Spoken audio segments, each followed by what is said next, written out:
No churches supported us. Individuals didn't support us on a regular basis on what we teach now on requesting regular monthly support. But in 1983, there was a situation where I really felt the Lord wanted to go. I felt God wanted to take Susie, and I began planning out a trip. I could have made this trip to Guatemala and back for $1,100. But a brother in the Lord challenged me. He said, Andy, don't cut rate this. I mean, if God's going to provide it, He can provide $1,500 just as well as He can provide $1,100. You know, you can reason that through. You can cut out your insurance across Mexico and Guatemala. You can drive 14 hours a day instead of 7 and not, save motel rooms. You can scrimp. But this brother challenged me. He said, I believe if you just plan this out. So he increased my budget by about $340. But I thought, there's some wisdom in this. It came down to 3 days before I was to leave, and I hope this is not the case with you guys. I was $340 short. Decision. Bail out and reserve back to my scratch along the way budget, or press in and believe the Lord to meet that other $340 that I can have that full amount that I think would be comfortable.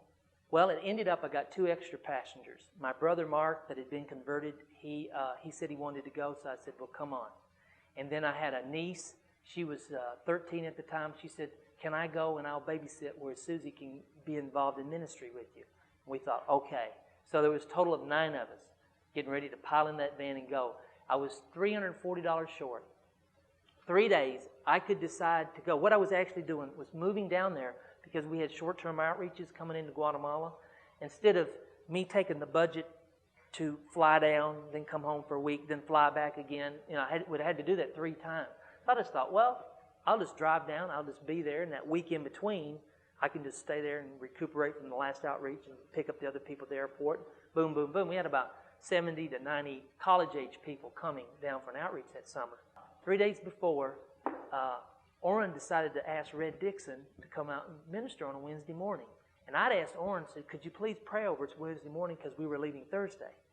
And so, Red just poured his heart out and just shared just really good stuff. And Orrin decided to take up an offering, which is very normal for a guest speaker.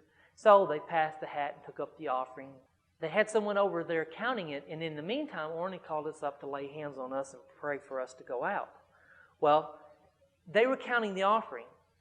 God spoke to Red and said, give that offering to Andy and Susie. I mean, he didn't know the amount or anything. But anybody like to guess how much the offering was? $343. Now, did it set my feet a dancing again? You better believe it. And we got fired up and we drove out this driveway in victory. But there was a test. See, that's what you guys are going to face. You've already faced it. You'll face a test, and there will be a point of decision, a point of faith. And when you face a test, there's a reason for the test, of course. God has a reason for that test. But in the midst of that test, your decisions, your spiritual decisions are crucial right then for your spiritual growth and for your understanding.